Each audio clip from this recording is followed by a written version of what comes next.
ఆక్రమించుకున్న అల్లాడి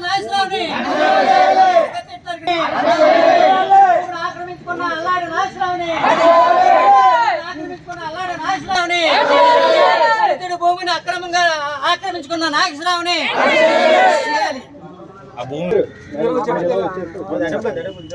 భూమిని అన్యాయంగా ఆక్రమించుకుని అనుభవిస్తున్న కాపు సామాజిక భూమిని ఆక్రమించుకున్నారు కాబట్టి దీని మీద అతను భూమిని ఆక్రమించుకుని 2019 ఆక్రమించుకుని దళితుల్ని అన్యాయంగా బాధ పెడుతూ వాళ్ళని అవసరమైతే కొట్టడం తిట్టడం కత్తిరించి నరగడం కూడా జరిగింది. ఆ విషయం తమకు కొంతవరకు తెలుసు.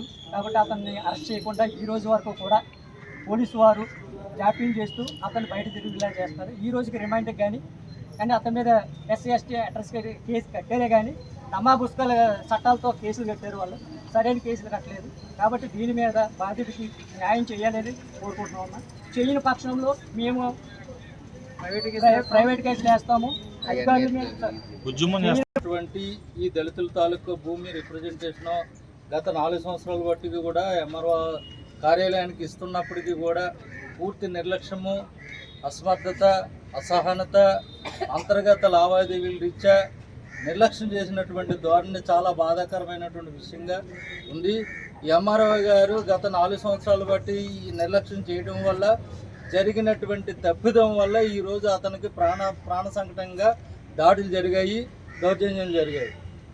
ఇకనైనా సరే ఈ భూమి మీద ఉన్నటువంటి పూర్తి విచారణ జరిపి తగు న్యాయం కల్పించినటువంటి వ్యక్తులకి తగినటువంటి అరెస్టులు, శిక్షలు అమలుపరచాలి. అదేవిధంగా గోకవరం పోలీసు వారు తప్పుడుగా చెప్పినటువంటి విషయాలని తీసుకోనకుండా అధర్మంగా, అక్రమంగా ఉన్నటువంటి విషయాల్ని జోడించి కేసు నమోదు చేయడం జరిగింది. పోలీసు వారు కేవలం బుద్ధిపూర్వకంగా, ఉద్దేశపూర్వకంగానే కేసు నమోదు చేశారు.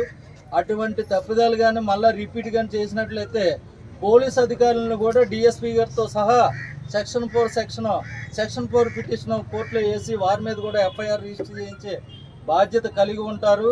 అదేవిధంగా ఎంఆర్ఓ గారు కూడా దీని మీద తక్షణమే స్పందించి తగు న్యాయం చేయకపోయిన పక్షంలో కోర్టు ద్వారా చర్యలు ఎదుర్కోవాల్సినటువంటి బాధ్యత తహసీల్దార్ గారికి ఉందని ఈ సందర్భంగా గుర్తు చేస్తూ, అలాగే అధికారులు కూడా ఈ దళితులకి జరిగినటువంటి భూముల విషయంలో కానీ, శాంతి భద్రతల విషయంలో కానీ, వారి మనోబలానికి కానీ, వారి సామాజిక మానసిక రుగ్మతకు సంబంధించినటువంటి విషయాలు పరిష్కరించడంలో తహసీల్దార్ గారు కానీ విఫలమైనట్లయితే వారి మీద కూడా సెక్షన్ 4 పిటిషన్ వేయడంతో పాటు ఈ రెవెన్యూ యాక్ట్ల ప్రకారం కూడా తగు చర్యలు తీసుకోవడం జరుగుతుందని ఈ సందర్భంగా గుర్తు చేస్తూ, అలాగే ఈ జరిగినటువంటి అన్యాయానికి ఆల్రెడీ ఆర్ఐ గారు కూడా ఎంక్వైరీ వెళ్ళమని చెప్పి రాశాను.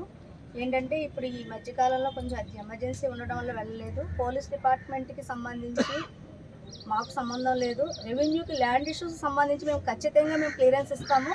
అది మీరు ఒక 10 days టైం ఇవ్వండి నేను ఆ రోజు అడగడం జరిగింది. ఎందుకంటే ఇమీడియట్గా ఇచ్చే యాక్షన్ అయితే మాత్రం కాదు. ఇది మేము భూమి సర్వే చేసుకోవాలి, ల్యాండ్ మీద ఎవరున్నారో చూసుకోవాలి, అవన్నీ చేసుకోవాలి. ఒక 10 days టైం ఇస్తే కనుక మాది ఖచ్చితంగా ఫుల్ ఫ్లెడ్జ్డ్గా ఖచ్చితంగా మేము ల్యాండ్ ఎవరితో ఐడెంటిఫై చేసి ఇవ్వగలవారమని నేను ఖచ్చితంగా మీకు ఆ రోజే చెప్పడం జరిగింది. అది ఖచ్చితంగా మేము అమలు